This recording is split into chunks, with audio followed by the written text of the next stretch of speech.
Duplo Expresso.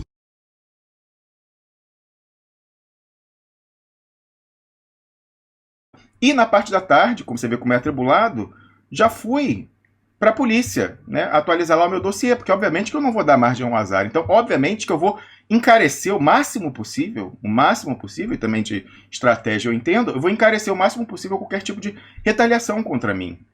Então, eu fui aqui, ó, tá aqui a foto, que fiz questão de tirar, né, fazer aquele famoso check-in de rede social, no comissariado central, né, da polícia em Berna, que fica em frente ao parlamento suíço. Fui lá atualizar meu dossiê. Então, aqui era eu entrando, você vê que o dia não estava nada bonito, né, eu fui lá debaixo de chuva, e aí coloquei o seguinte, ó, tá aqui o texto que eu compartilhei imediatamente nas minhas redes sociais, ó, check-in. Comissariado Central da Polícia de Berna, capital da Suíça, bem em frente ao parlamento. Eu venho atualizar no serviço especial, que é como eles chamam aqui o serviço secreto, o meu dossiê, né, o meu arquivo longo aí que começou em 2018. Em pauta, o ataque hacker que tirou o site do Duplo Expresso do ar na semana passada por 26 horas, e que eu posso aqui afirmar para você que agora já está sendo investigado pelas autoridades suíças. E também, obviamente, que eu fui acrescentar ao meu dossiê aquilo que foi a causa do ataque, que é o dossiê Banestado, esse enterrado por um consenso de todas as forças políticas, um pacto secreto, no Brasil há 30 anos. Né? E aí eu não sei, aí vai ficar na dúvida, será que eu entreguei os arquivos para o Serviço Secreto Suíço? Será que eles já não tinham isso, já que a maior parte das contas eram na Suíça? Enfim, não sei, não vou entrar em detalhes das horas que eu fiquei lá prestando meu depoimento e assinando no final e tudo isso, e o que vai ser, né, quais serão os desdobramentos a partir daqui.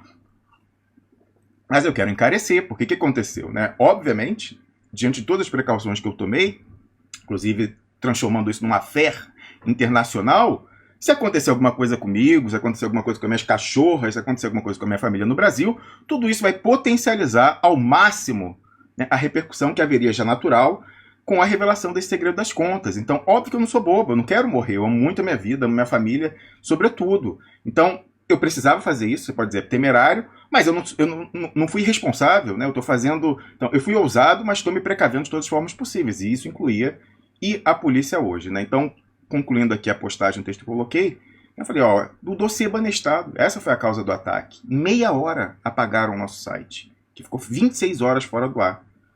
Eu corri anos e anos atrás disso. Inexplicavelmente, eu fui a pessoa que mais correu atrás disso no Brasil, né? Constrangendo pessoas publicamente, com quem eu tinha, espero manter, e até tive provas de que mantém alguma medida boa interlocução, mas finalmente eu consegui. Finalmente na minha mão, finalmente na mão da pessoa que, desculpa, né? Algumas pessoas falam, mas eu fico constrangida quando você se elogia. Eu não estou me elogiando, nesse caso eu estou constatando qualidade. Finalmente caiu na mão de uma pessoa que não tem preço, que sequer, em cuja cabeça sequer passou, quando conseguiu o documento, fala o seguinte, o que eu posso conseguir com isso para mim? Não, imediatamente, não passou esse pensamento na minha cabeça, e imediatamente, mesmo que passasse, eu já teria amarrado as minhas mãos, porque eu mandei para um bando de gente. Então, se eu me traísse, né, e começasse a pensar, poxa, mas não poderia conseguir uma grana, né, mudar para uma casa boa aqui, eu que vivo num apartamentinho de 40 metros quadrados, pago 1.500 euros por mês para morar num apartamentinho vagabundo de 40 metros quadrados. Poxa, eu tô aqui com um dossiê que envolve centenas de bilhões de dólares, literalmente. Será que eu não conseguiria uma casa confortável, que de repente tem um chateau na Suíça? Não passou. Imediatamente, então eu passei para várias outras pessoas que, se ocorresse esse pensamento, divulgariam a minha revelia. Então, cara, são essas coisas da área da vida, da geração, enfim. Chegou na mão de uma pessoa que imediatamente se certificou de que, mesmo levando um balaço na esquina, o Brasil vai conhecer esses documentos finalmente.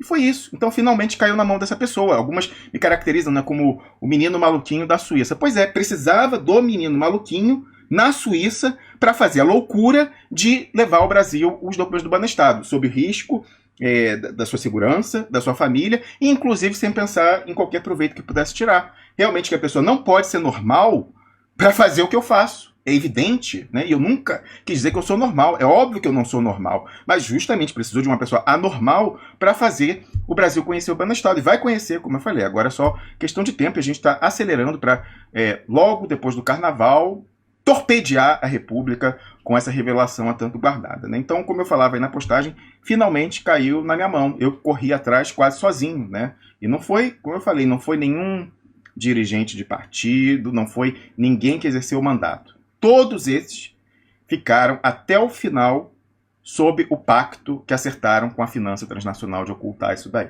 né? Então, realmente acontecem essas coisas, um azar da vida e tal, e a oportunidade aconteceu, né? E aí, concluindo a postagem, eu coloquei, algo me diz, né? Algo me diz, e eu confirmei, tá, gente? Depois dessa longa sessão na polícia, eu falava, algo me dizia, e eu estava correto, que os suíços estarão mais interessados do que nunca no meu relato, né? Já que envolve Banestado, envolve necessariamente contas na Suíça de bilhões e bilhões de dólares. Então aqui a entrada, eu tenho até a foto, que eu fiz uma selfie com um policial que não vou depoimento. Eu pensei, bota ou não bota? Não, não vou expor ele, né? Enfim, deixa aí. Mas o que que era? Aí você vê aqui o relato. Já tinha publicado esse print na semana passada, né? Que eu recebi dos mantenedores do site, né?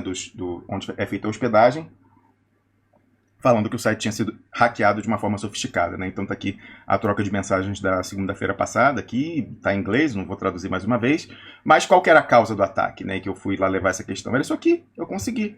O relatório que você... Como faço questão de aumentar aqui, você vê em cima, olha só, tá vendo? Ó, esse carimbo redondo aqui em cima, olha só, é um relatório assinado pelo procurador Celso Antônio III, o procurador responsável pela investigação do Banestado, foi frustrado, ele fez tudo o que ele podia para que isso fosse as consequências finais, né, e fossem atrás desses criminosos, mas, infelizmente, ele encontrou muralha intransponível, que incluía também, veja você, o atual ministro da Justiça, Sérgio Moro. Ele foi o juiz da instrução e do julgamento do Banestado, e todo mundo passou lá, tranquilo, né? O Durão, o que faz acontece.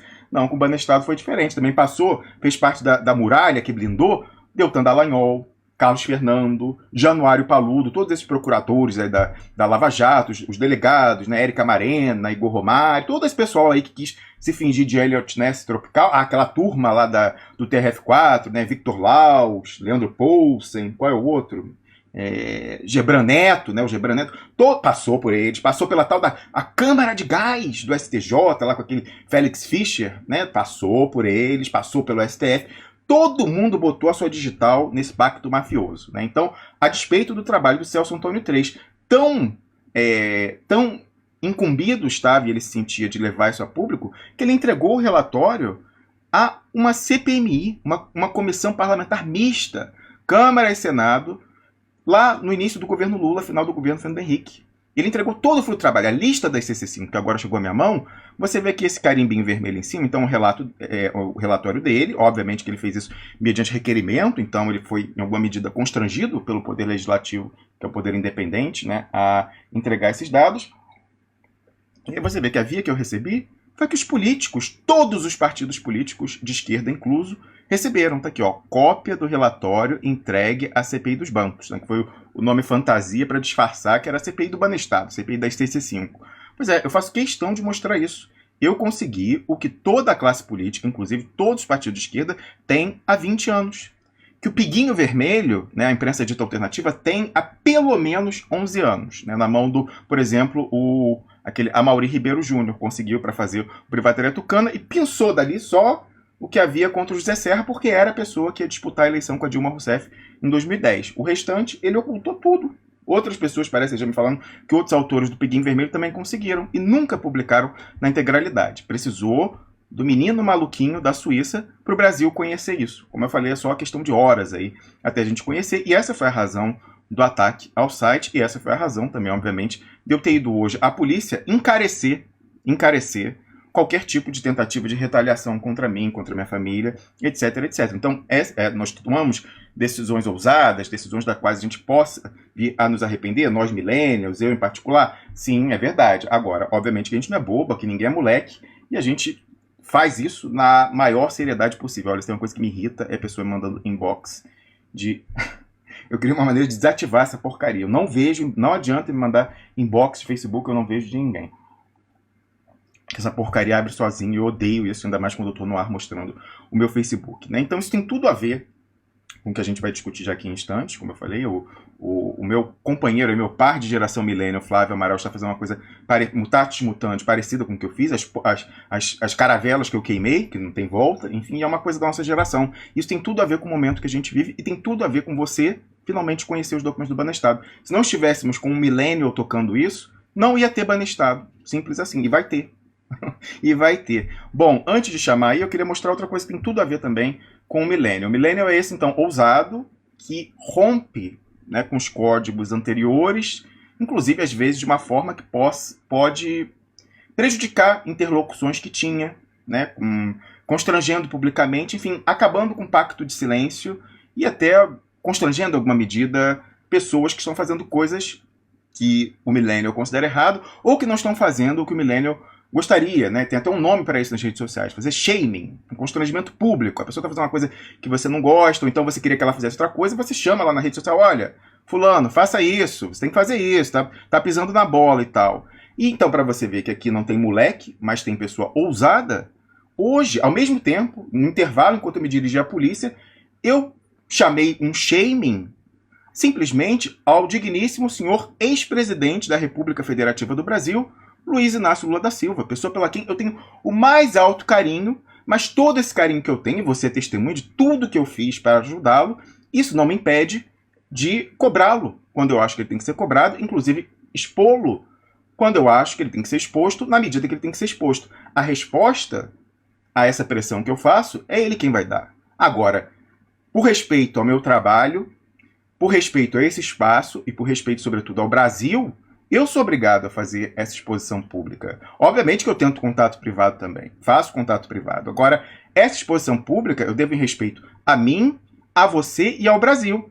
Porque o Lula é uma pessoa que tem um papel fundamental em tudo que aconteceu e tudo que acontecerá daqui para frente no Brasil, né? A questão dele, criminal e política, perpassa a dimensão individual dele. Aconteceu. Eu sou super solidário com relação ao sofrimento individual que ele passou e a ameaça. Eu sou a pessoa que mais fala aqui, que hoje em dia ele é refém, né? Ele próprio adotou a expressão que a gente lançou aqui no Duplo Expresso, que ele está solto e não livre. Eu tenho todo mundo sabe que eu sou um coração mole, manteiga. Eu tenho toda a solidariedade ao Lula por estarem usando os filhos dele, os 3 filhos dele e o irmão, como alavanca para fazer chantagem contra ele e balizar a sua atuação política, deixar ele controlado, com cabresto, com os processos aí de Lava Jato e tal, tá claríssimo, né? Assim que ele sai da cadeia, foi a Lava Jato para cima do Lulinha, e eu tenho informação de que estão atrás dos 3 filhos, tem processos ou investigações, procedimentos contra os 3 e contra o irmão, né? O que era sindicalista, etc. Eu tenho toda a simpatia, mas infelizmente, numa matemática muito cruel, numa álgebra muito cruel, 210 milhões de pessoas contam mais do que o destino de 210 milhões de pessoas conta mais do que o destino de um núcleo familiar, por mais ilustre, por mais dívida e gratidão que nós tenhamos em relação a eles. Eu sou lulista desde sempre, né? Desde criancinha, fazendo campanha em 89, vendendo estrelinha do PT, etc e tal. Mas, infelizmente, nesse momento me toca a responsabilidade, com base nas coisas que eu tenho, o dossiê do Banestado, tudo que eu levantei sobre a fraude na Lava Jato, né, os documentos do Odebrecht, etc e tal, me toca fazer esse chamado público ao Lula de que ele, malgrado os constrangimentos em nível pessoal e familiar que ele tem, cumpra a sua responsabilidade também enquanto pessoa que foi determinante para a história do Brasil, mas que segue sendo. Então, que ele cumpra a responsabilidade que ele tem com relação aos 210 milhões. Talvez ao preço de ferrar os filhos dele, ele que já perdeu a esposa, sim, mas é o mesmo preço que eu tive disposto a pagar quando eu me certifiquei de que o Banestado virá a público. E que graças a isso, como eu já comentei antes, em março, você fala, você está na Suíça, é muito fácil. Não, em março do ano passado, entraram na minha casa aqui para me dar um susto. Foi uma das ocorrências que eu levei à polícia, que está lá no meu dossiê, no serviço secreto, etc. Então, eu não estou seguro aqui. A gente está falando de centenas de bilhões de dólares. Já tentaram me intimidar de toda forma, né? E agora apagaram o site para tentar impedir a publicação, por exemplo. Mas, então, infelizmente, vamos dizer que sejam baixas da guerra, eu, primeiro, individualmente, ou alguém da minha família. Mas eu tomei uma decisão, talvez, que eu venha a lamentar no futuro, mas fazendo isso, não, o Brasil é maior, 210 milhões é maior do que as pessoas que eu mais amo no mundo. Ih, já daqui a pouco eu vou começar a mostrar de jogo. Da mesma forma, se eu apliquei isso a mim, eu vou aplicar essa régua ao Lula. Da mesma forma. Então, eu sou totalmente solidário, vou me mortificar se um dos filhos dele for preso por ele tomar uma medida ousada que eu quero que ele tome, que o Brasil merece que ele tome, mas são baixas da guerra e nós estamos em guerra. Guerra aberta contra o imperialismo. Então, é por isso que por mais carinho que eu tenho... Olha, eu vou dizer, eu tenho tanto carinho ao Lula quanto eu tenho a minha família. Se eu expus a minha família com o Banestado, como que eu não vou expor a família do Lula e o próprio Lula para combater a Lava Jato e dar um basta a esse ataque híbrido, essa agressão híbrida que o Brasil sofre do imperialismo e da finança transnacional. Então, a régua que eu apliquei a mim e a minha família, a despeito, ninguém na minha família me deu autorização para expor eles. Pelo contrário, meu pai sempre teve revoltado, falou, meu filho, não faz isso, não é primeiro que você está destruindo a sua carreira, mas você está expondo a gente também. Olha a sacanagem que eu fiz, a despeito deles, que estão todos no Brasil, eu expus ele a retaliações. Como que eu não vou cobrar a mesma coisa do ex-presidente Lula, a pessoa a quem eu dedico tanto carinho? Então, eu chamei um shaming, ou uma peer pressure, pressão de pares, publicamente. Por quê? Saiu a notícia hoje de manhã, lá na Mônica Bergamo, sempre ela, de que o ex-presidente Lula virá à Suíça. Né? Vai fazer um tour aí, vai passar pela Alemanha, a França, vai vir à Suíça. Eu falei, não, mas espera aí.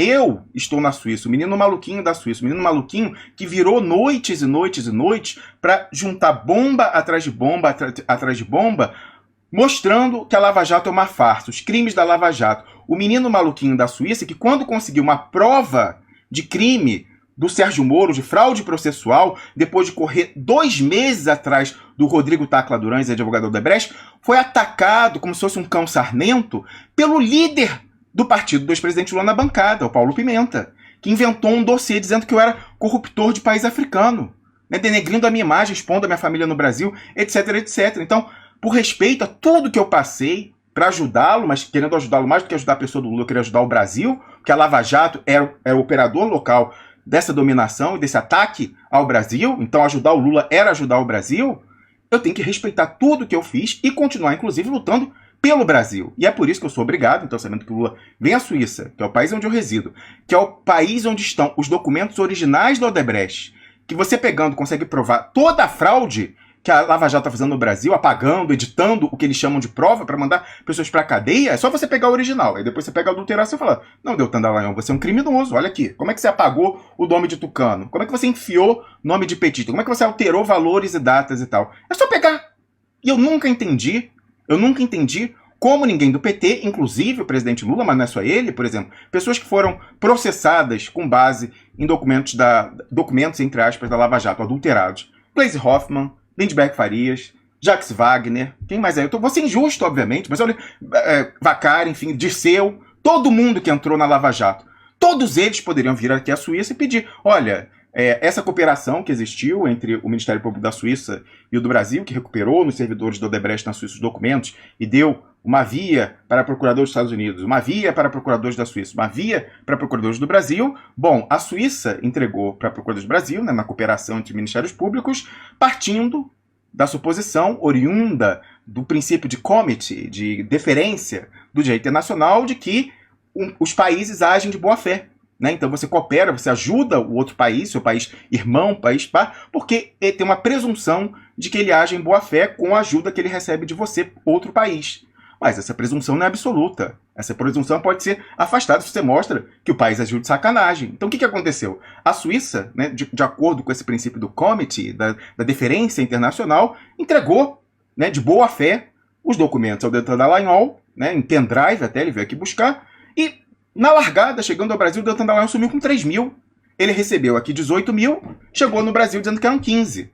Fora isso, até hoje no Brasil, eles impedem qualquer parte, inclusive o presidente Lula, que já requereu nos processos acesso à integralidade dos supostos documentos do Odebrecht, para ver se tem mutreta ou não tem mutreta, e eles se recusam, no cúmulo, inclusive, que aconteceu agora em novembro ou dezembro do ano passado, de um juiz em Brasília, o Valisney, que é da Lava Jato de Brasília, determinar que o pessoal em Curitiba entregue o acesso a esses documentos na integralidade para os advogados do Lula e os peritos contratados pelo Lula, e o pessoal em Curitiba falou simplesmente, não cumpro. O juiz de Brasília mandou, o Valisney, dê acesso aos advogados e ao perito indicado pelos advogados do Lula.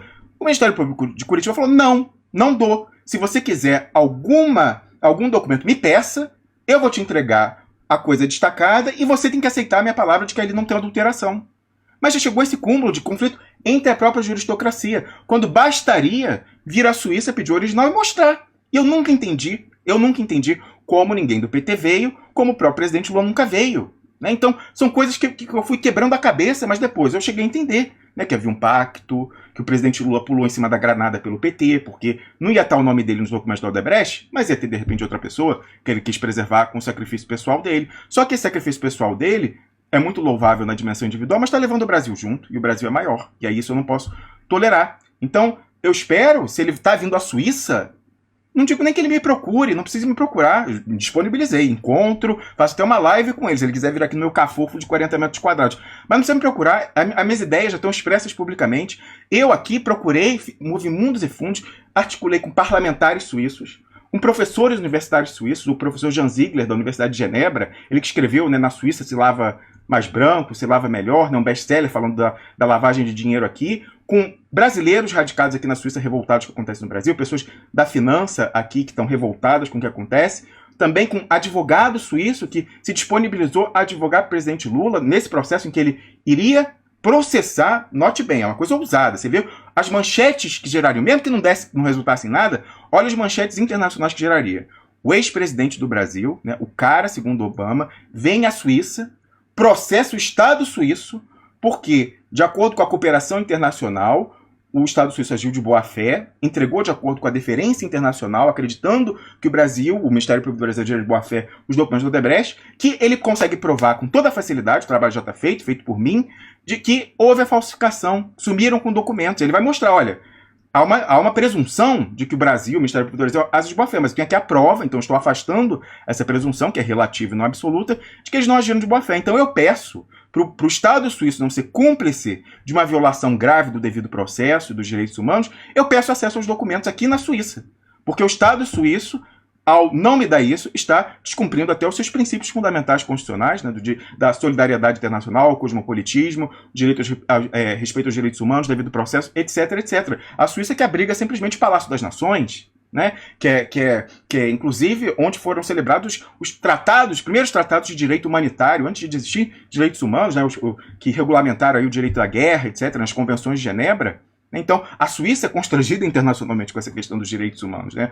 Em Genebra está o Palácio das Nações, né, o comissariado, o Comitê de Direitos Humanos, como o Lula, imagina, o ex-presidente do Brasil, o cara fundador dos BRICS, vira e fala, não, a Suíça só fala isso da boca para fora, porque muito bonito, tem comitê, comissão de direitos humanos, lá no lindíssimo Palácio das Nações, onde já fui várias vezes, mas na hora que um ex-presidente da República consegue provar que os seus direitos humanos estão sendo violados pelo seu país de origem, com base num comportamento da Suíça, aí a história muda. Então uma coisa é o discurso bonitinho, uma coisa é receber os diplomatas e ficar com a grana aí das organizações internacionais, outra coisa é a realidade. Então você imagina o nível de escândalo internacional que seria um processo desse. Mesmo que a Suíça no final diga, né, alegue um outro princípio do direito internacional que chama Forum Non-Convenience, né, a inconveniência do fórum, fala, não! Muito que bem, presidente Lula, você está pedindo aqui acesso a isso e tal, eu até poderia te dar, mas eu julgo que essa questão do Brasil, vocês brasileiros que se entendam, então eu vou alegar o Fórum Não Convenience, né, a inconveniência do meu foro, vou alegar também que isso aí envolve questões de imunidade de jurisdição, da execução, eu não posso nunca ter a pretensão de julgar o Estado brasileiro, colocar o Estado brasileiro no banco dos réus, então por isso, presidente Lula, não vou sequer conhecer do seu pedido, não vou considerar o seu pedido, mas só a formulação já é uma bomba internacional. Você fala, pô, beleza, vamos fazer isso. Gente, eu estou sugerindo isso primeiro no privado, depois publicamente, desde 2017. Eu articulei com todas essas pessoas aqui na Suíça.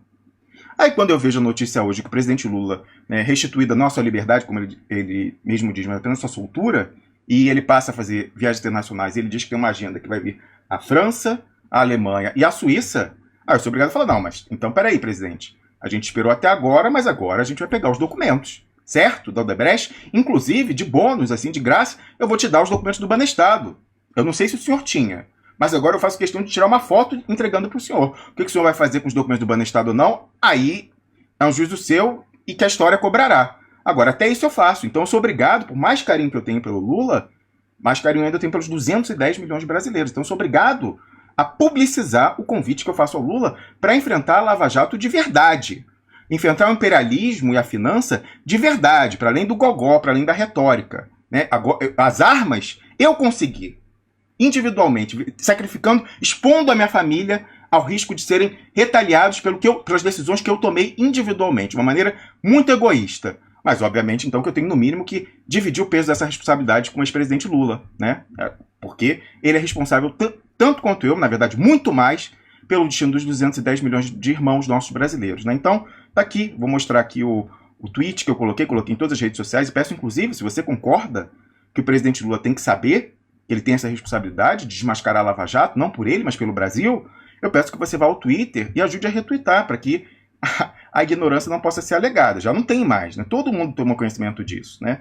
Então aqui está no Twitter, lá, marquei o presidente Lula, né? Aliás, certamente a Nicole, que é a pessoa que o presidente Lula revelou que toma conta aí do seu perfil do Twitter, ela já tomou ciência, né? Porque tá aqui, ó, já 64 retweets, 174 curtidas no meu convite, mas é um convite de intimação mesmo, é o que eu falei, é shaming, né? É pressão dos pares sobre o presidente Lula. Então, de manhã, vem essa notícia aqui da Mônica Bergamo, né, agrojornalista, aquela que vive de plantar notinhas, falando, ó, Lula comunica à justiça que vai à França, Suíça e Alemanha.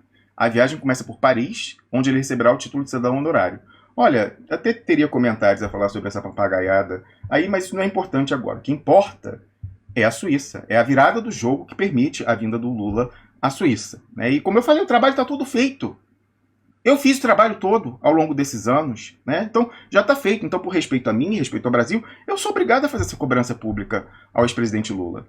Então tá aqui, ó. Falei, mas você vê, com toda a cordialidade, com todo o carinho que eu vou manter pelo resto da minha vida ao presidente Lula. Então eu coloquei, olha, o Lula, marcando ele, né? Então a Nicole já viu e certamente já deve ter dado ciência ao chefe, ó. Tô na área, Lula. Tá vindo à Suíça? Tô na área.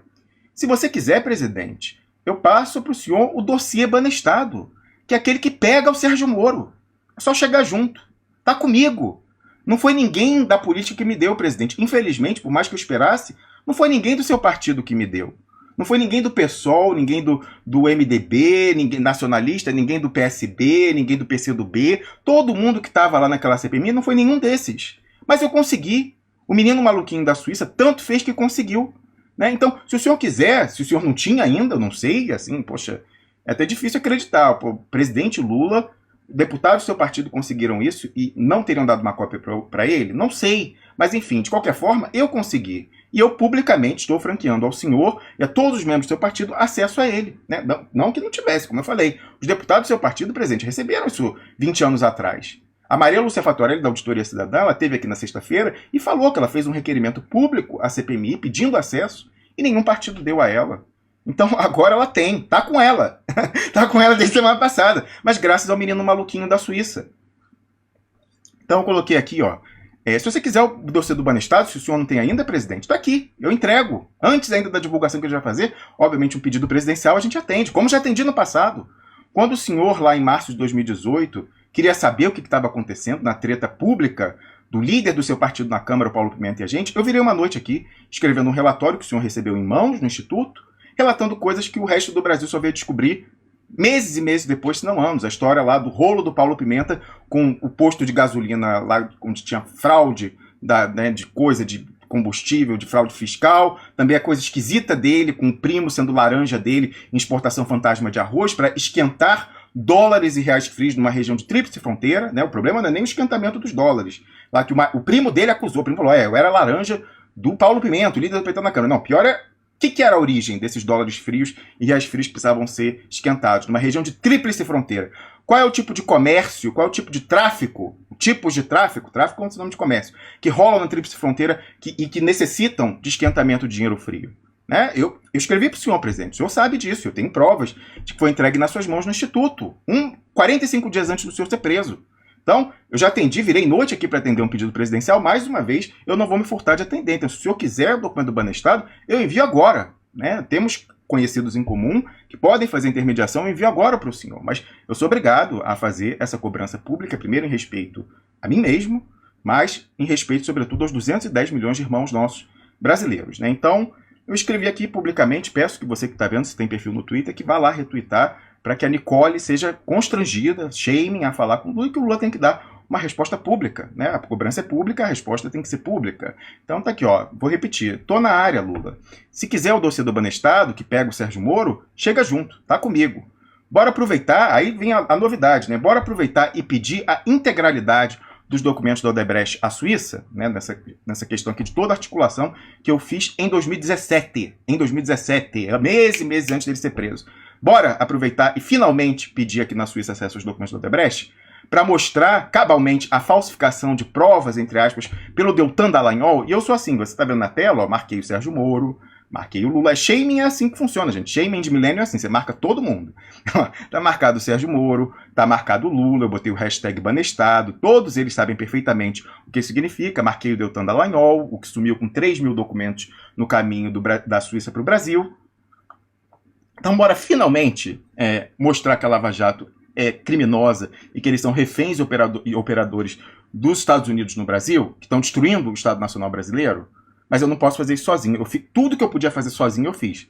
Mas eu não tenho legitimidade ativa, eu não posso processar o Estado suíço por ele ter violado direitos humanos, a sua própria Constituição, ao supor que o Brasil agiria com boa-fé e manter essa presunção até aqui, recebendo os documentos que o Estado brasileiro, na figura de pessoas como Deltan Dallagnol, veio a falsificar. Né? Então, eu dependo de uma pessoa prejudicada para vir fazer esse pedido, que não aconteceu até agora. Então, eu pergunto, presidente, finalmente, presidente Lula, nós vamos pro pau? De verdade, contra a Lava Jato? Hoje vai seguir só na retórica. Né? Então, tá tudo pronto. E agora é aquela questão. Né? Infelizmente ou felizmente, a gente vai ver qual é a do Lula. Infelizmente ou felizmente. Eu não sei se a gente está sequer pronto para a resposta. Mas a gente vai ver. Ele quer realmente enfrentar o imperialismo? Ele quer realmente salvar o Brasil da Lava Jato? Se ele quiser, tá a bola na marca do pênalti. Ele vai chutar para dentro? Ou vai acontecer como aconteceu até aqui, do pessoal correr pro vestiário, né? Nem chutar para fora. O pessoal corre com a perna tremendo pro vestiário. Então eu sou obrigado a fazer esse chamado público. Por mais carinho que eu tenho pelo Lula, eu falei, eu tenho carinho pela minha família e tô expondo eles dessa forma. Como que eu não faria isso com o presidente Lula? Então tá aqui a cobrança pública, eu peço a sua ajuda, você que está assistindo, aí lá o Twitter, retweetar, né? E vamos sim cobrar o Lula publicamente, porque, como eu falei, acima de qualquer constrangimento pessoal, individual, estão os 210 milhões de brasileiros que estão ficando sem futuro com a inviabilização e destruição do Estado Nacional Brasileiro. Né? Então, isso aqui é um pouco do que é millennial. Millennial é essa coisa ousada, ou até talvez temerária, de se expor pessoas queridas, usar as redes sociais para fazer constrangimento de pares, tudo isso. Você precisa entender por que essas características da geração, que são muito exacerbadas em mim, são determinantes para, desculpa, não vou ter falsa modéstia, influenciar os destinos da nação brasileira.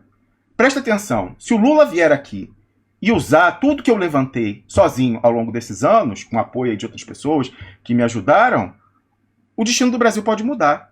No mínimo vai balançar o plano do imperialismo do Brasil. Tudo que eu podia fazer eu fiz, ao preço inclusive de expor a minha família. Mas agora depende dele. Então, o que eu podia fazer, eu fiz. Com preços gravíssimos, assim, de negligenciar a minha família aqui, né, com negligenciar a minha saúde, e, como eu falei, expor a minha família, que está no Brasil, a retaliações. Agora a bola está na marca do pênalti. O Lula vai chutar para dentro, ele que sempre joga futebol aí até hoje, ou ele vai correr para o vestiário com a perna tremenda? E vai se acertar com o juiz ladrão, né, com o patrão que paga, que compra os times, né, o imperialismo e a finança. Infelizmente ou felizmente, a gente vai saber a resposta nessa viagem dele. Eu não sei se esse era o objetivo dele. Eu espero que sim. Eu espero que ele já tivesse no plano dele vir à Suíça e ou me contactar ou então seguir as sugestões que eu faço desde 2017. Agora, se não é essa a iniciativa dele, vai ficar muito claro.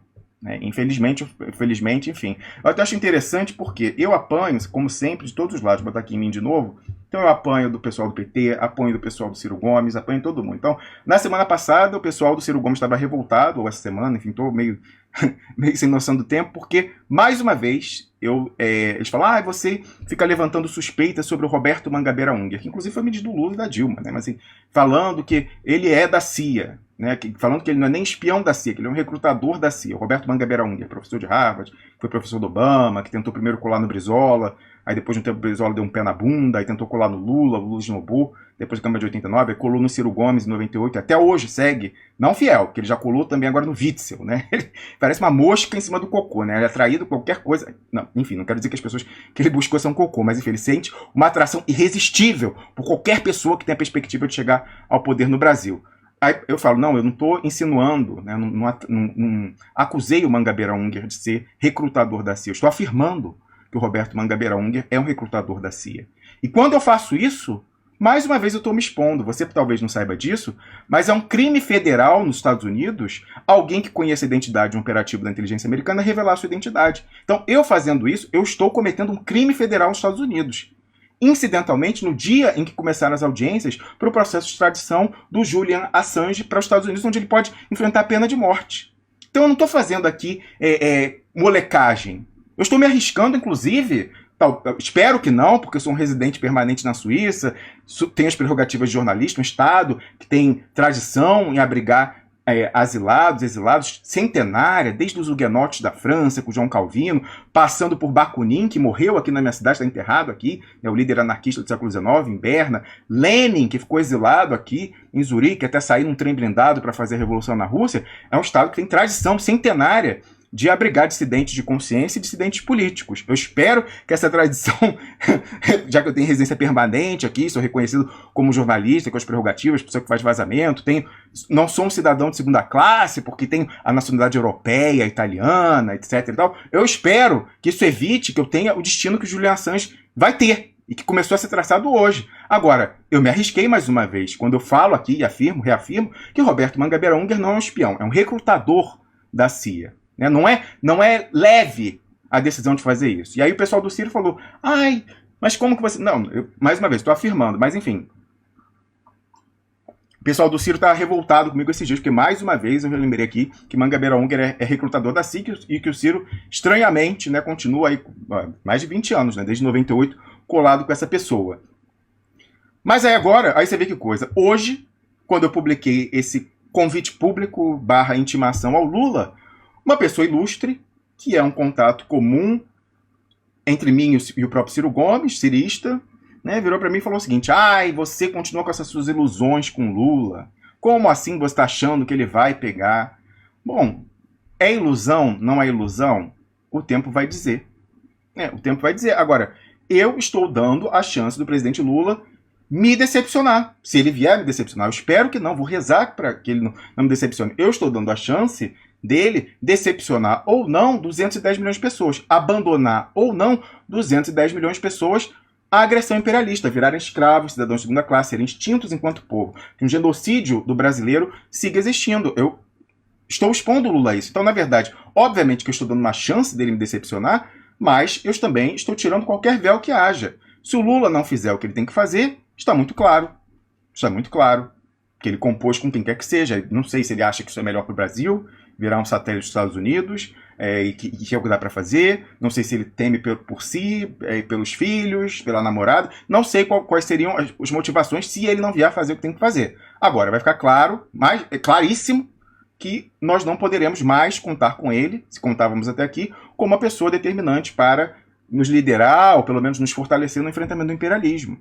Então, pessoa aí, cirista que falou, é verdade. Eu ainda confio no Lula, eu tenho, assim, realmente afeto em nível individual por ele. Foi o presidente do meu tempo de vida que mais fez pelo Brasil. E como eu falei, a memória afetiva da criancinha lá em 89 que vendia estrelinha, esse carinho não tem como apagar.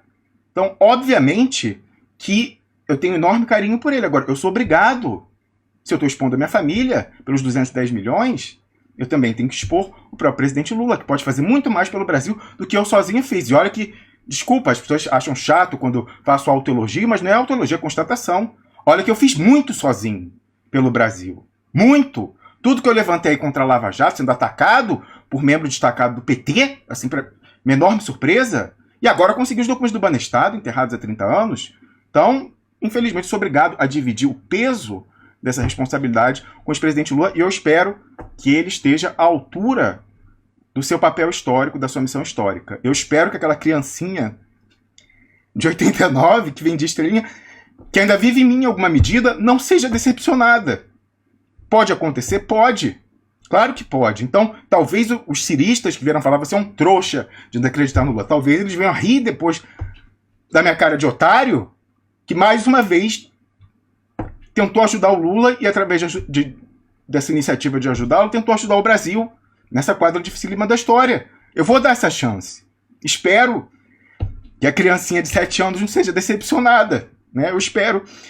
Sinceramente, pronto, tá vendo? Eu sou realmente o menino maluquinho da Suíça. Eu choro, eu rio em live, é assim mesmo, e é assim que vai ser. E precisou desse menino maluquinho pra gente conseguir os documentos do Banestado. Agradeça a minha loucura, se é que é loucura. Duplo Expresso.